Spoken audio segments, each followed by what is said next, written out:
My name is Mario Demira. Also known as Nomi from a hip hop group called Power Struggle. I've been working with Dirty Boots, shoot, probably for the last 3 or 4 years.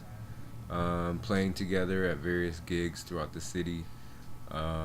We've worked on mostly on the performance base, but you know, but beyond just I guess the musical aspect also is good friends. So wow, watching Dirty Boots perform is like watching a 10-piece band that's divided into two people, and so it's pretty dynamic. You're gonna see a lot of different instruments. You're gonna hear a lot of different melodies. You're gonna hear an amalgam of genres that all kind of encompass soul music, in my opinion. But it's a pretty interesting and eclectic mix of things, sounds. Watching Dirty Boots live is like it's like watching a 10-piece band um, divided by two people. You'll see a lot of different instruments between Rachel and James, and it's a pretty eclectic experience and dynamic experience. So, but of soul music. I can't. I'm like, what did I say? How do I re-repeat that? We're gonna get the good part. So Okay. Yeah. Keep Um, but yeah, watching Dirty Boots perform is really dope. There's like this element of when you see musicians that are really good musicians, and that's, I think, coming from artist to artist perspective, is that you really recognize the musicianship of both Rachel and James. But then overall, for like the average listener, it's just a very dope soul experience. You know what I mean? You from and you can hear all the influences of multiple genres in their music, but coming out in this soulful experience that encompasses instruments and then a singer as a basic kind of base. But you see all these influences from these subgenres kind of come into play in their music.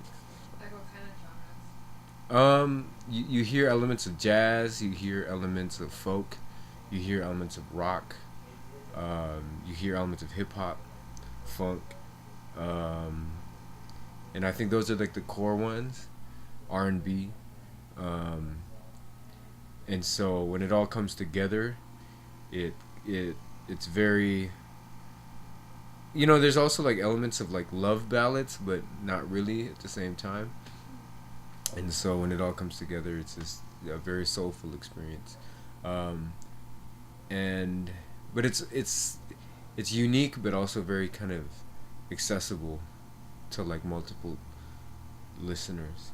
Like I've brought different kinds of friends that have different music interests um, to Dirty Boots shows, and they've always like really had a good time or appreciated the music. So Nice. yeah, it's interesting because I feel like there's a few different things that are going on when I hear Boots, and I feel like there's a there's like this core sound that comes from like a lot of R&B influence and soul influence in their music, but yet when I also hear it, um, I hear a lot of like kind of cutting edge, like hints of avant-garde, um, kind of electronic music, and I think there's this interesting balance that's happening between conventionalism and kind of modernism in their music. And so I think they're able to capture these sounds in a kind of nice blend, an equal blend, kind of like in a recipe or whatever, where you have the traditional influences coming into play, but then also like, the fact that there's, you know, such few musicians in their group, and forces them to utilize multiple instruments to capture that full sound. And so because you don't have each instrument having one person behind each instrument to play the music, you kind of have to adapt.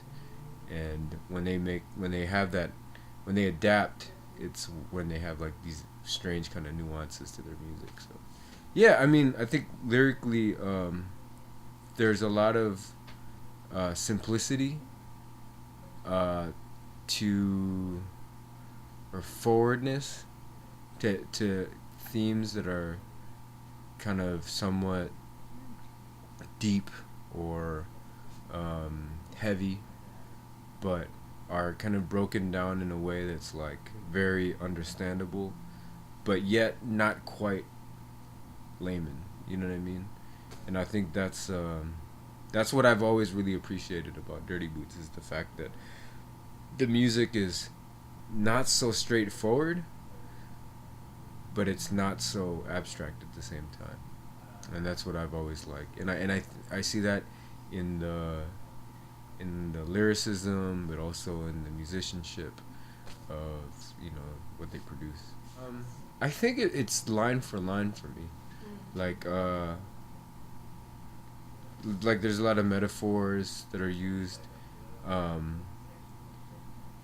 but it won't be, they're not as so direct. There are lines that aren't very direct about, oh, this is about a certain feeling, but there's lines that talk about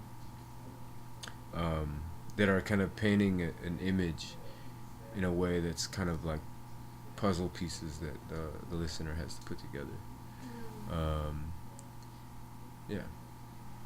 Well, Dirty Boots, in terms of like their benefit to the community, has always been so open to work with the community, and I can cite actual projects and events that they co-organize or participate in, and that's really hard to find. I think that Dirty Boots understands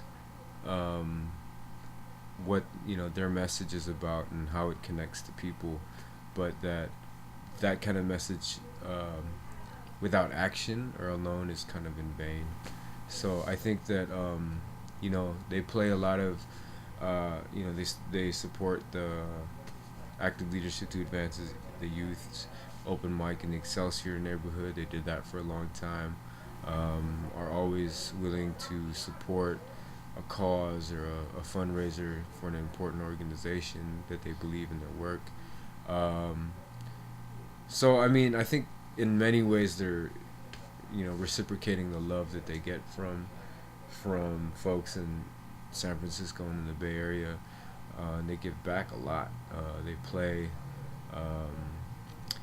and for people's events and whatnot. But I think beyond that, even as individuals, just knowing both James and Rachel, like they have a concept, like they have an understanding, a relationship with a lot of different folks in the community from various. And community is such a big word, but it's true. Like when I talk to them and they're like, yeah, we're doing this show, we're doing that show, it's for this event, it's for this fundraiser, if it's for that cause, they're always willing to support it. So I think that's a big deal. I think they're also really important because as young Filipino artists that are doing cutting edge work, I think we have to really pay attention to what they're doing and the music that they make and really support it, because in another 20 years, 30 years, there might be young folks or social anthropologists that are going to be really interested in knowing what our generation of musicians were doing and what we were about. And so I think it's really important to study their music and to see what their ripples in our current time were, for our community and for our scene. Because I think that in the Bay Area, also, like in terms of what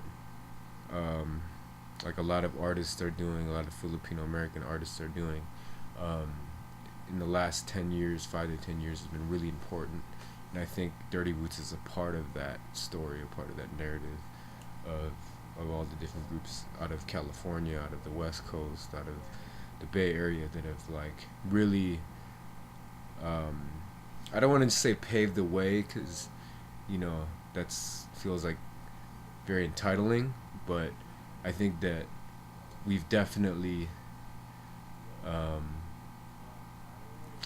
I don't know, people aren't start the next generation of artists aren't starting from scratch, and have uh, groups like Dirty Boots to like look back upon and be like, whoa, there's this group that put out records in the 2000s, and it's 30 years from now, and like they can learn from those examples and learn about what we were going through in our time. So major contributions.